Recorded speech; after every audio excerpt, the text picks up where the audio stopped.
The president of American Islamic Forum for Democracy, former U.S. Navy Lieutenant Commander and national security and Middle East expert Dr. Zadi Jasser, along with retired Air Force Brigadier General, former U.S. Deputy Military Representative to NATO, and Newsmax contributor General Blaine Holt. So, Blaine, I want to start with you this morning.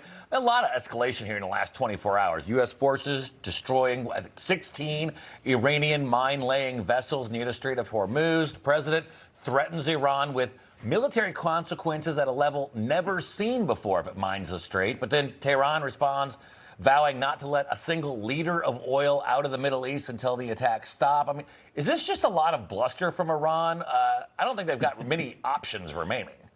Well, look at the missile count, Mark. We're going from what used to be hundreds of inbound missiles to targets from Iran down to less than 10 a day, less than 20 a day. They're trying to get what they can in terms of mines into the straits, but we've already destroyed over 20 mine layers. It's really in a systemic process. It's how fast can we get the jet back, rearm it, put it back up in the sky, and get it after its targets. And as it goes through the target list, this is really process now. It's the straits will be cleared. That's the number one priority, is the world economy. China needs our help on this one. Believe it or not, that's 46% of their oil. Why would we want them in this war? So let's go ahead and take care of the straits. That's job number one. But Israel has been intoning very strongly. Job number two is to light up and aid and abet this revolution. It is coming. And Dr. Jasser, in another escalation, Hezbollah and Iran launched coordinated cluster bomb attacks on Israel on Tuesday. What do you make of Hezbollah joining in now on this war? What does this synchronized attack say to you? Oh, Hezbollah is basically Tehran.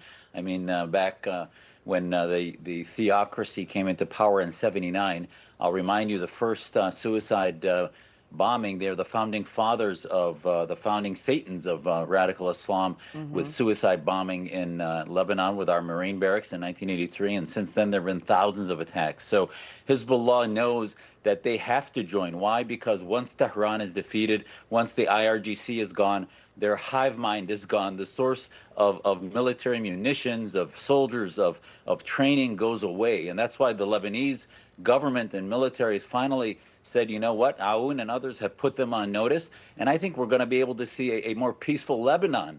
Assad is gone, and now with Iran gone, you see the people of Iran that'll be able to rise up, and the terror offshoots all across the planet, especially Hezbollah, which is their right arm in the Middle East, will be gone.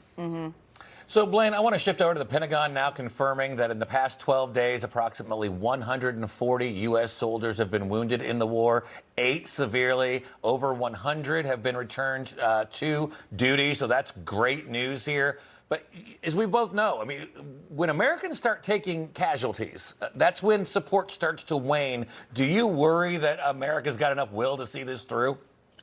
Oh, I absolutely do, because we can all just take a moment amidst the high oil prices and the sacrifice that our men and women in uniform are making, and understand they're not just creating a peaceful situation in the Middle East for some future day. They're defending us here at home. We had 4 years of open borders. By cutting off the head of that snake and destroying the command and control, they have a much harder time of activating terror cells here. The other part is many of us have kids and grandkids. We don't want to see our future generations under the thumb of some revenge-minded, crazed sect of Islam that wants to destroy America and what America represents. Information. Truth is freedom. Is Newsmax. It's real news for real people.